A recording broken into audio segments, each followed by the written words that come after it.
Bonjour, vous écoutez La Solitude d'un auteur, votre podcast littéraire préféré. Et dans ce nouvel épisode, on se retrouve pour un format un peu particulier puisqu'il s'agit d'une chronique enregistrée en live pour l'émission Brouillon de Culture sur Radio Système. Je vous laisse tout de suite découvrir le sujet du jour. Bonne écoute!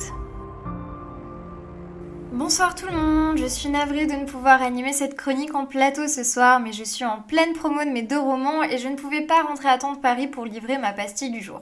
Mais l'avantage, c'est que je vis plein de choses exceptionnelles et qu'au lieu de vous partager la dépression d'un auteur qui n'a pas pu publier de livre pendant 2 ans, je peux enfin vous raconter les vrais moments de solitude que je vis depuis que la machine s'est relancée. Et vous me connaissez évidemment, il y en a déjà un petit paquet. D'abord, j'ai découvert une toute nouvelle sensation avec la parution de mon premier titre de 2022, Le vent te portera, car c'est la première fois que je suis distribuée en librairie. C'est-à-dire que là, à tout moment, vous allez dans une librairie au hasard, une grande surface, une Fnac, peu importe, vous trouverez peut-être mon nom au beau milieu des rayons. Et c'est une sensation super étrange parce que mes 3 premiers romans avaient eu des sorties beaucoup plus intimistes. Il fallait avoir déjà entendu parler de moi, de mon travail, ou me rencontrer en salon pour se procurer un ouvrage. Et maintenant, n'importe qui peut se laisser séduire par la couverture et le résumé. Et pour tout vous dire, j'ai quand même beaucoup de mal à concevoir que je puisse atterrir sur la table de chevet de parfaits inconnus. Du coup, le 26 janvier, le jour de la sortie du livre, je suis partie faire un tour des librairies pour me rendre un petit peu compte de ce que c'était, d'être vraiment là, physiquement au milieu d'auteurs que j'ai toujours admiré. Et je dois dire que ça m'a pas fait grand chose parce que j'étais nulle part, ni chez les libraires indépendants, ni dans les grandes surfaces, ni dans une enseigne de chaîne. J'étais un peu là, merde, je me suis trompée de jour, qu'est-ce qui se passe ? Du coup, je suis allée à la salle parce que j'ai lancé une carrière de fit girl en parallèle de mon activité d'écrivain. Et je me suis dit que j'avais déjà intérêt à découvrir ce qu'était un muscle, maintenant que j'avais des cartons de 20 bouquins à monter au 4e sans ascenseur, puis que quitte à ne pas trop avoir de chance de devenir un jour l'écrivain la plus lue des Français, je pouvais au moins tenter d'être celle qui soulève le plus lourd. Manque de peau, ce jour-là c'était sans bras. Mon petit développé couché à 20 kg m'a vite ramené à la réalité de ma condition physique similaire à celle de peau, donc Kung Fu Panda. Puis en plus je me suis humiliée devant mon gym crush en voulant déplacer un banc beaucoup trop lourd pour moi. Mais au moins il m'a parlé, c'était déjà un point positif dans une journée de fail cumulés. Puis comme je ne voulais pas rester sur un échec, une fois ma séance finie, je me suis décidée à aller voir à Montpellier si j'y étais. Parce que chez les Grecs c'était un peu loin, non ok. Chez Sorens, grande surprise, je me suis découverte sur un présentoir avec une place de choix. Et là, nouveau moment de solitude, au pluriel, parce qu'il y en a eu 2. Le premier, c'est quand j'ai laissé une dédicace sauvage sur un exemplaire. Parce que je sais qu'il y a beaucoup de gens de la région qui me suivent et que c'est trop chouette d'aller chercher une copie signée. C'est un peu comme une petite chasse au trésor dont seuls quelques initiés détiennent les indices. Mais une fois mon bic 4 couleurs en main et la couverture ouverte, vous voyez venir le malaise ? Celui où j'ai commencé à me dire attends, mais là tu laisses une dédicace, mais si un libraire te voit en train d'écrire, il va te prendre pour une vandale qui laisse des mots au hasard dans les livres parce que personne ne sait qui tu es. Et comment tu vas lui prouver que c'est bien toi qui l'as écrit alors que t'as jamais tes papiers d'identité ? Tu crois que tu peux utiliser Instagram comme preuve officielle ? Alors je me suis dépêchée de mettre un petit mot. Et là j'ai voulu prendre une photo pour assurer ma promo quand même. Après tout, quel intérêt d'accomplir un truc aussi cool qu'écrire un roman si je ne peux même pas le mettre à côté d'une photo d'avocado toast ou de fessiers en train de bronzer à Bali dans votre fil d'actualité ? Aucun. Mais vous avez déjà essayé de prendre un selfie dans un lieu public ? À cet instant, vraiment, je me suis découvert un respect fou pour les influenceuses. Et on partait de loin.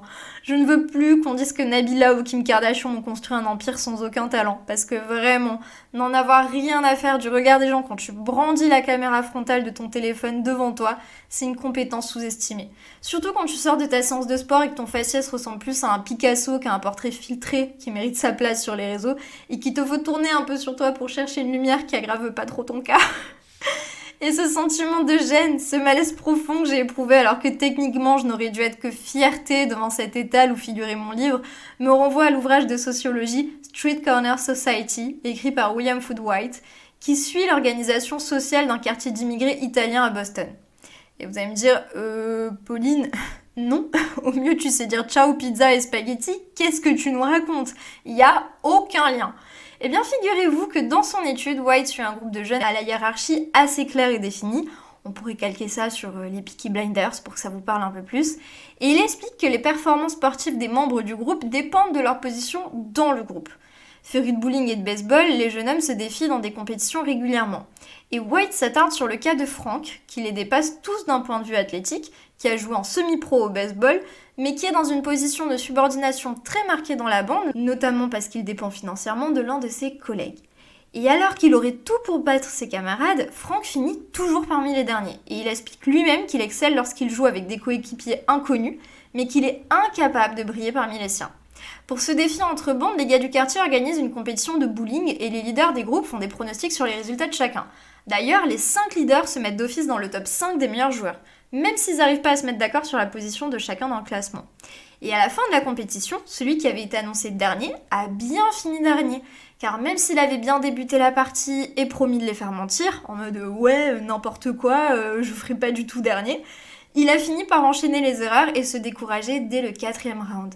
Et les 2 seules surprises dans le classement ont été l'auteur lui-même et un autre joueur, mais aucun des deux n'avait d'appartenance dans les bandes, ils sont juste des connaissances sans statut social au sein des groupes. Lorsque les leaders ont débriefé le match avec l'auteur quelques jours plus tard, ils ont avoué que si les 2 annoncés derniers avaient mieux joué, ils auraient tout fait pour les déconcentrer, ils auraient fait du bruit et tout ça, et tout fait pour les faire perdre, car ils n'auraient pas trouvé ça juste qu'ils les dépassent. S'ils avaient gagné, ils auraient appelé ça de la chance et exigé une revanche jusqu'à ruiner totalement leur score et leur réputation.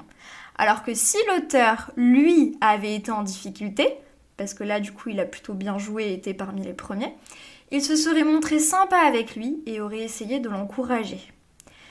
Vous ne voyez toujours pas le rapport avec mon histoire ? Eh bien, quand on est dans une position de représentation, une situation sociale, on a tendance à agir comme on se perçoit au sein de la société. Et quand on manque de confiance, on peut avoir toutes les connaissances du monde, avoir accompli les choses les plus chouettes qu'on puisse imaginer. On finira toujours par se sentir illégitime et à chercher à s'effacer. Comme moi, quand j'ai fini par prendre mon selfie accroupi derrière un présentoir pour ne pas avoir l'air trop débile au beau milieu d'une librairie.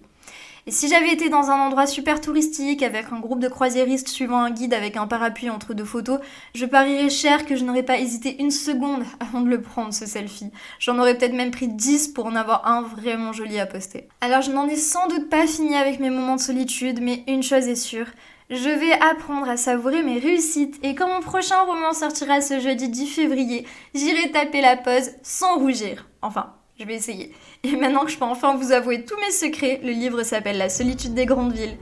Et oui, vous comprenez enfin pourquoi cette chronique s'appelle comme ça ? Merci d'avoir écouté La solitude d'un auteur, votre podcast littéraire animé par Pauline Perrier.